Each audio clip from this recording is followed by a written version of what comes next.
Welcome back to Cribs in the CLE. Now look at this. He finally popped the question. Uh-oh. Now the fun part starts. The planning, the shower, the engagement party, and the reception. Here to share the latest trends and popular wedding must-haves is world-renowned sommelier and head of education for Deutsch Family Wine and Spirits, Theo Rutherford. Welcome to the show. Hey, Theo, welcome. Thank you guys for having me. I appreciate it. Sorry I'm not there with you to let you guys taste all these, but someday. Oh, no, but your spread looks so amazing. Yes, it now, does. you know, this season is coming. You know, it's wedding season, and, you know, things have changed. Josh and I have been married 20 years, so things have changed. And, you know, when it comes time to getting the party started, some people don't know what to do. So I know you have some tips for us as to how to get, like, the festivities to be top-notch. Right, Theo? Yeah.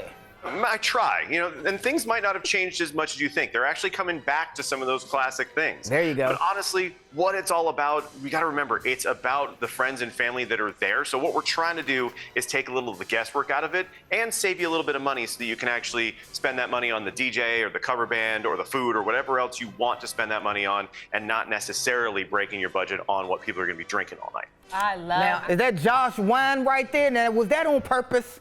I like getting Josh wine. Josh goes around telling everybody that's his wine company, by the way. I'm a sommelier. Yeah, he's a sommelier. Yeah. He made his own wine. Look at this. It works out. We're the same. Yo, can you please tell our viewers what a sommelier is? Am I pronouncing it right?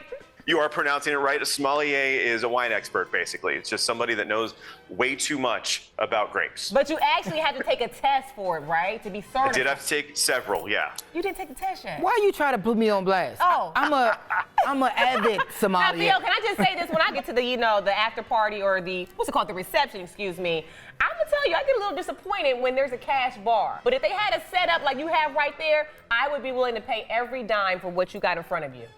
I mean, I am too. Every time a cash bar, I'm disappointed as well. So this is no cash bar. This is an open bar for you guys. Trust me. I love it. Now, are they still doing like the candy? You know how they had the candy bars and the photo booths? Yeah. Or are those things outdated?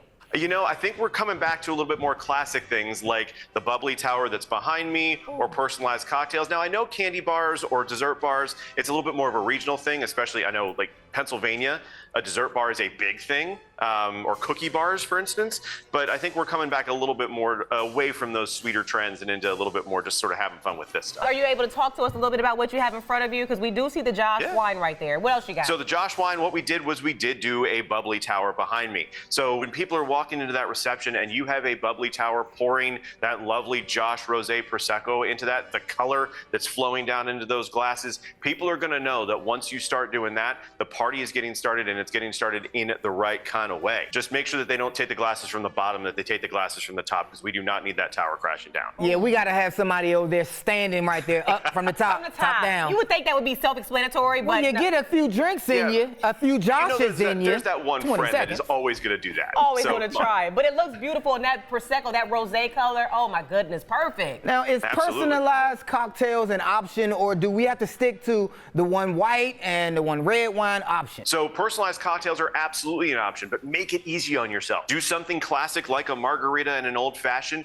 but do something a little bit different. So in this case, Cantera Negra tequila, which is lovely. It's got a great minerality and that agave flavor. But what we did is we made a margarita that then has tahini on the rim instead of salt. So it has a little bit of spice to it. Or adding dried garnishes versus fresh ones that make it look a little fancy. Or for the old fashioned with Redemption Rye, that's already going to be nice and bold and spicy, adding something like a peach bitters or a fruit bitters that are really going to bring in a fruit characteristic and balance out with that spiciness. So it seems like you did all of your homework and that you hired a top-end mixologist. But what you've really done is just take one ingredient, personalize it, and it's also going to be really easy to execute. That's amazing. So after because you know you have different drinks with the food, what about after the food and the dinner? Is it okay to switch up the drink options? Like, yeah, now the real party starts. Absolutely.